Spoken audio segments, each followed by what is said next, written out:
તો વાત કરીએ ખેડાની, તો ખેડામાં 75મા પ્રજાસત્તાક ધ્વજવંદન કાર્યક્રમનું આયોજન કરવામાં આવ્યું હતું। પોલીસ પરેડ ગ્રાઉન્ડ ખાતે આ સમગ્ર આયોજન છે તે કરવામાં આવ્યું।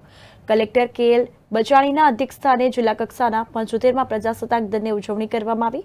કલેક્ટર દ્વારા ધ્વજવંદન કરી સૌ નાગરિકોને પ્રજાસત્તાક પર્વની શુભકામનાઓ પાઠવવામાં આવી હતી। જિલ્લામાં વિશિષ્ટ સેવા કરનાર સરકારી કર્મચારીઓ, પોલીસ કર્મીઓ તથા નાગરિકોનું કલેક્ટરના હસ્તે સન્માન કરવામાં આવ્યું। ઉદ્યોગ સાહસિકતાની વાત કરતા કલેક્ટરે જણાવ્યું હતું કે આપણું Gujarat ease of the doing business રેન્કિંગમાં સમગ્ર દેશમાં બીજા ક્રમે છે અને રાજ્યના કૌશલ્યવાન યુવાઓને રોજગારી મળી રહે તે માટે સમયાંતરે રાજ્યમાં ભરતી મેળાનું આયોજન થાય છે। આઝાદીના 75 વર્ષ બાદ આર્થિક, રાજકીય, સામાજિક અને ટેકનોલોજીની વ્યવસ્થાઓમાં આમૂલ પરિવર્તનો આવ્યા છે।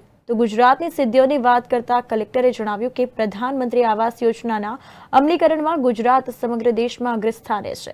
સોલાર ઉત્પાદનમાં આશરે 81% ઉત્પાદન સાથે ગુજરાત દેશભરમાં પ્રથમ ક્રમે છે। ધોરડોને United Nations World Tourism Organization દ્વારા વર્લ્ડ બેસ્ટ ટુરિઝમ વિલેજનો એવોર્ડ મળ્યો છે। સાથોસાથ કલેક્ટરે ખેડા જિલ્લાના વિકાસના કામો વિશે વિસ્તૃત માહિતી આપી હતી। 75મો પ્રજાસત્તાક દિન ખેડા કેમ્પ ખાતે ઉજવવામાં આવ્યો। બહુ ઉત્સાહપૂર્વક સ્થાનિક લોકો, જિલ્લા કક્ષાના પદાધિકારીઓ, અધિકારીઓ તમામે આમાં ભાગ લીધો। એમાં પરેડ નિદર્શનની સાથે સાથે ટેબ્લોનું નિદર્શન પણ કરવામાં આવ્યું। હોર્સ અને ડોગ સ્કોડની કામગીરી પણ જોવામાં આવી અને સાથે એક સાંસ્કૃતિક કાર્યક્રમ પણ આપણે નિહાળ્યો।